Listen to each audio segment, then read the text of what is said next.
Hey guys, so the following video is one that I actually was not even going to post.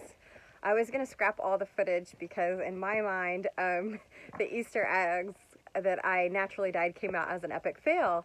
But when I posted them on Facebook in my homesteading group using the hashtag Pinterest fail, so many people loved them and asked for the video. So I think they turned out looking like dinosaur eggs, but hey, a lot of people think they're really cool. So here's exactly how I did this hot mess. Hi everybody, welcome back and thanks for joining us on our channel again. I am dyeing some Easter eggs using natural ingredients today. So first thing, sorry if you can hear the dishwasher running, but we've got an aggressive schedule today, so that's going to be going on. And this is an awesome, fun project. It's all natural. You can use things that are from scraps from your kitchen, your garden, things that you can find around. So I'm going to show you guys what things I'm using to achieve different colored eggs today. So first, let me move this out of the way. So first I'm going to be doing some yellow pigments, and for that I'm going to be doing turmeric and also yellow onion skins. So this will hopefully come out a beautiful golden color. I'm also going to be dyeing some blue eggs, and for that we're going to be using some red cabbage. And even though it's a reddish purple color, it's supposed to come out a blue color. This is my first time doing this, so we will see. I'm also going to be doing some dark red hued color using red onion skins. And then lastly, I'm going to be doing a chocolate brown color using some coffee that I've already brewed up. So for eggs, I am using these brown eggs. So why am I using these brown eggs instead of white? So the first reason is I had to buy some eggs because our current flock of chickens, the oldest ones are just about 6 weeks old now, so it's still going to be a few months before we get eggs from them. Now when they start laying eggs, they're actually going to be laying naturally like pinks and greens and blues and like chocolate brown colors. But until then, we're stuck buying eggs, and I just couldn't find any organic eggs that were not brown. Or I should say I couldn't find any organic eggs that were white, so I went with brown eggs because we like to stick with organic eggs. I'm kind of excited about the brown, to be honest with you, because they already have these natural pigmentations and already natural differences in pigmentations, and I just feel like it's gonna complete the whole kind of rustic, natural look. So in order to take these vegetable scraps and turn them into dyes, what I'm going to do is I'm going to be putting them in individually into different saucepans and covering them with water. I'm going to bring that water to a boil and simmer them for about 2 hours. And you want to make sure that you have enough water for the amount of dye you want. I'm going to shoot for around 4 cups of water per different color. And I think 2 hours will be good for me. My eggs are already boiled. Some people will boil the egg in the dye, but I just am multitasking and have a lot of other things going on today, and I felt like that would be a little bit too much of the manual process for the other things I have going on today. So I just went ahead and boiled them first, and once I meet the dyes, then we'll let them soak in the dye overnight. So I'm gonna get that going, and then once I come back after we have our dyes made, I'm going to show you how I'm going to be using some flowers and herbs and other wild things that I find around the property to make beautiful floral imprints on these eggs. Now the coffee, of course, once already brewed, you don't need to do anything else to that. That is ready to go to dye eggs. This was actually just kind of like the leftovers from our French press that I collected over a couple days. So I've already got that ready to go. And while my other pots are on the stove and they're simmering and they're extracting those beautiful plant pigments, I thought I would mention a couple other things that you can use if you don't have the same exact ingredients as me. So one of those things is, of course, beets. Beets would bring a beautiful red color. We have some beets growing in the garden, but they're not ready yet. Also, hibiscus or elderberry would bring like a deep, beautiful red, pinkish pigment. I've also seen, now one color that I don't have that I wish I had is green. So you could juice some greens like chard or kale or even like herbs like parsley. But I didn't really have much of that on hand. If you had some spirulina, that would probably work really well too. So if you have some other tips of things that you can use, please put them in the comments below. I'd love to hear that. I would love to try it next time. Okay guys, it's just a few hours later and these pigments have turned out absolutely gorgeous.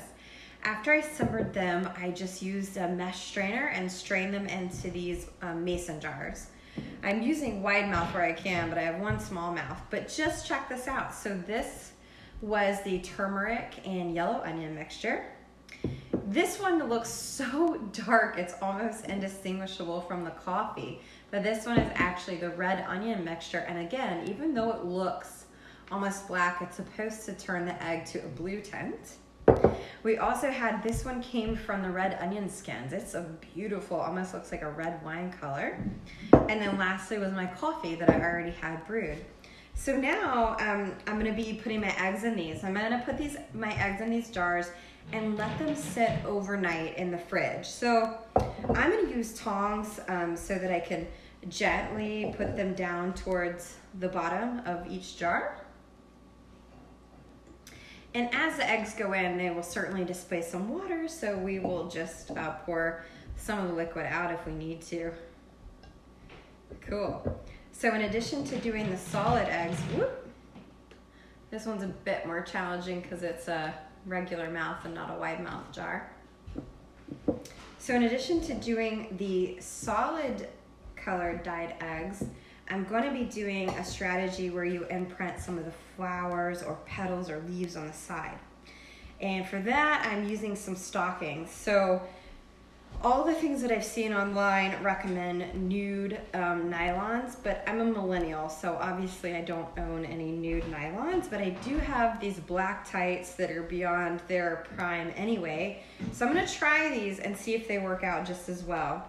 So I just took like the foot section and cut it off, and all you're gonna do is take an imprint of a leaf and then put the leaf against the egg and then wrap the nylon around it to hold it in place. So I've got a few different things that I'm gonna be using. So the first is some celery leaves, and this is a celery that I regrew in my kitchen window. So you guys, a lot of you probably know of it. Like if you are done with celery, green onion is another thing. You can use them and then put the bottom back in water and regrow it. So it actually grows beautiful leaves. So I'm gonna use a few of those. I also got just a couple wild violets from the yard. I don't know if you can see them, but they're just so delicate and beautiful. I'm also gonna be using some leaves of cilantro and flat leaf parsley. So again, anything that you can find like in your kitchen or in your backyard. So what I'm gonna do, I'm gonna start with these beautiful wild violets, which by the way are edible too. And then I'm just, this one was the lightest egg of all, so I'm excited to see how it turns out.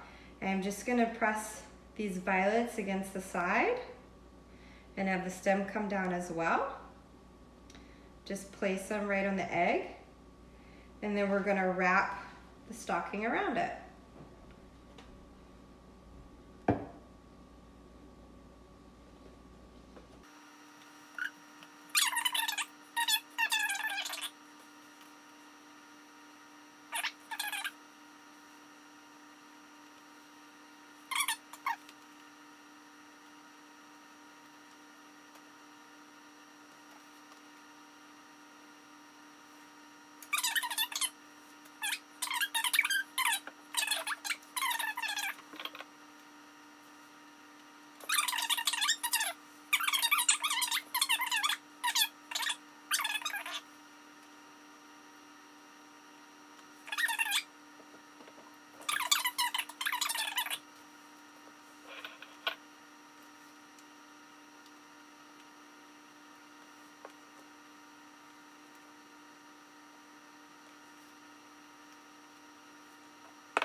Now that all my eggs are in the jar, all I'm gonna do is cap them and let them sit in the fridge overnight. And I can't wait to see what colors we come out with tomorrow. So it's the next day and these have soaked overnight, and I'm pretty interested we're anxious to see what kind of colors we've got. So, let's see. I'm just going to go for opening the one dyed with red onion first.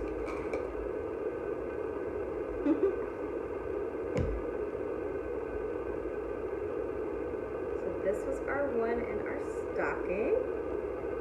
I'm going to place that on the lid for a second because I want to pull out the other one first.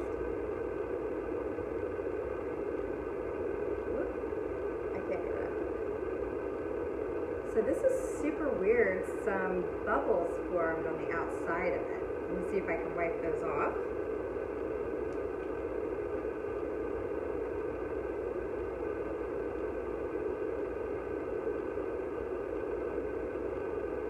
Okay, I've patted that one dry, and the color distribution is kind of odd. It seems like there's a film on the outside of the egg. Let's open one that we did a flower imprint and see how that one looks. I had two that were wrapped. Wow, look at that.